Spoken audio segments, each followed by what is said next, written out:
Alors, on n'a pas la TV, l'interview du procureur de la République d'Orléans. On l'écoutera un peu plus tard dans notre édition. Au chapitre judiciaire, je vous le disais en titre, l'ancien bâtonnier de Blois, maître Damien Vinet, a-t-il escroqué un de ses clients? Il est soupçonné d'avoir acheté une maison aux enchères pour son propre compte via une société immobilière aux dépens de l'un de ses clients qu'il représentait. L'affaire est très grave. Il était aujourd'hui jugé par la Cour d'appel d'Orléans.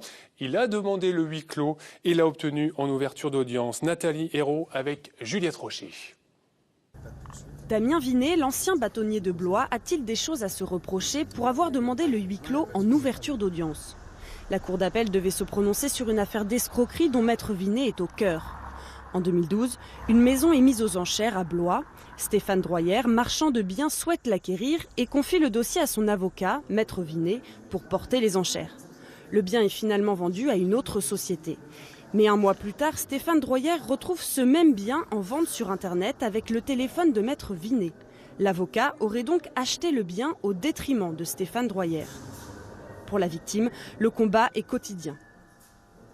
Il y a déjà eu un renvoi et lors du renvoi, je n'ai pas pu m'exprimer.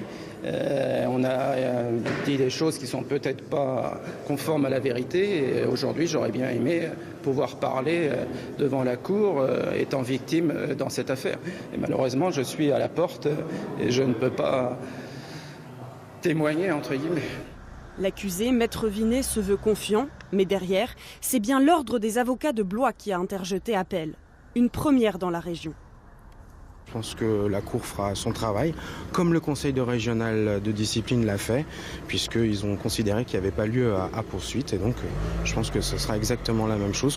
Selon certaines sources, au sein de l'ordre des avocats, il est inconcevable qu'un avocat se constitue un patrimoine sur le dos des contribuables. L'affaire a été mise en délibéré au 8 décembre. Damien Vinet risque une suspension avec sursis.